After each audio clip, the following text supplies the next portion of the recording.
ఏడుపు గొంటి ఎంకడ ఇంకొక వీడియో పెట్టిండు. వెనకట ఒక ఇది ఉండేది సామెత, ఏడ్చే మగోడిని అతిగా ఏడ్చే మగోడిని నవ్వే ఆడదాన్ని అతిగా నవ్వే ఆడదాన్ని నమ్మకూడదు అని.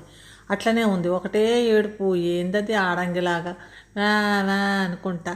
ఇంకొక వీడియో పెట్టిండు కదా వా, ఇంక అందులో టాపిక్ లేదు, అసలు ఏమీ లేదు, మ్యాటర్ ఏమీ లేదు, ఊరికనే ఏదో ఏడుస్తా, నా గుండె అట్లయిపోతుంది, నా గుండె నా బ్రెయిన్ అట్లయితుంది ఇట్టయితుంది అనేసి, నాకు అట్లయింది ఇట్లయింది అంటాడు కదా, అసలు టాపిక్ ఏందో ఏమీ చెప్పట్లేదు, చెప్పకుండా ఏడుస్తుండు. మరి ఆ లైక్ చేసే వాళ్ళకి అందులో వాళ్ళకి టాపిక్ ఏమొచ్చింది, ఏం అర్థమయ్యిందో అర్థం కావట్లేదు. అంతమంది అంత లక్షల వ్యూస్ వచ్చినాయి అంటే అందులో టాపిక్ ఏముంది, టాపిక్ లేకపోయినా చూస్తారనేది వాడికి వచ్చేసింది.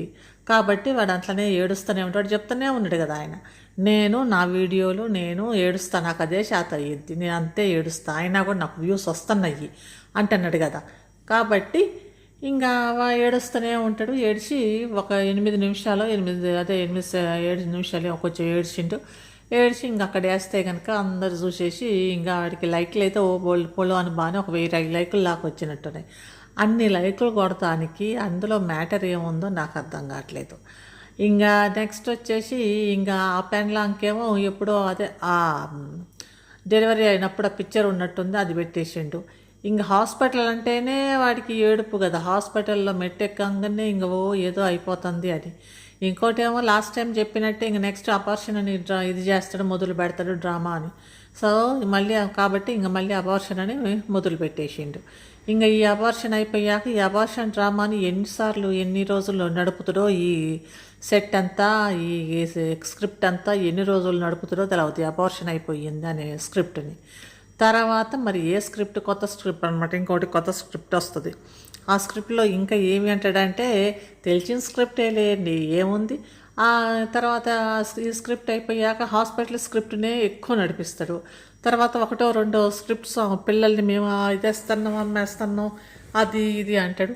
తర్వాత మళ్ళీ హాస్పిటల్ స్క్రిప్టు, మళ్ళీ ఏదో పిల్లలు పుట్టినరోజు అని చేస్తాడు, ఇంకా కొన్ని రోజుల్లో ఇంకొక 4-5 నెలల్లో చేస్తాడేమో పిల్లలు పుట్టినరోజు అనేసి. ఆడొక ఫంక్షన్ ఉంది అనేసి బంగారం కొంటున్నాం అంటాడు.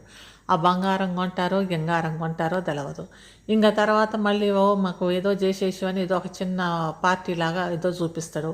తర్వాత మళ్ళీ ఏడుపు మొదలయ్యిద్ది, మళ్ళీ పెడబొబ్బలు మొదలైద్ది.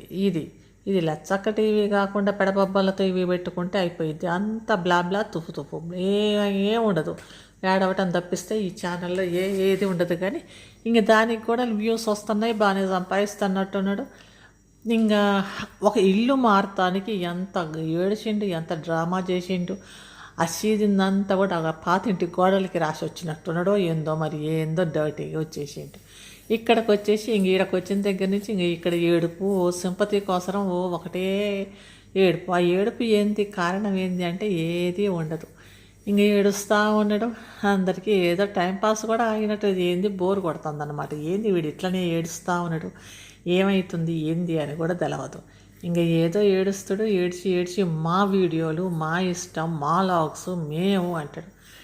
ఇంక మీ లాగ్సే కానీ ఇదేంది రుద్దేది మాత్రం పబ్లిక్ మీద కదా, మీ లాగ్స్ని రుద్దేది చూసేది పబ్లిక్ మీద కదా అన్నట్టుంటుంది.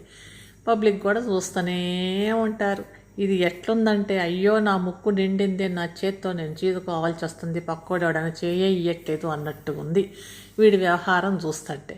ఈ వ్యవహారంలో ఇంకా పెళ్ళాము ఒక పక్క, ఆడ అన్న ఎవరో మరి వాడొక పక్క ఉంటారు. ఇంక ఈసారి వీళ్ళిద్దరు వచ్చేసి వాళ్ళిద్దరు ఎడిపోయారు, మరి వాళ్ళిద్దరూ వెనకున్నట్టున్నారు. ఇంకా వీడు ఏడుచుకుంటా ఇదంతా బటేబాస్ కథలు డ్రామాలు చేస్తూ ఉన్నాడు. ఇంక చూద్దాం ఏం చేస్తాడు.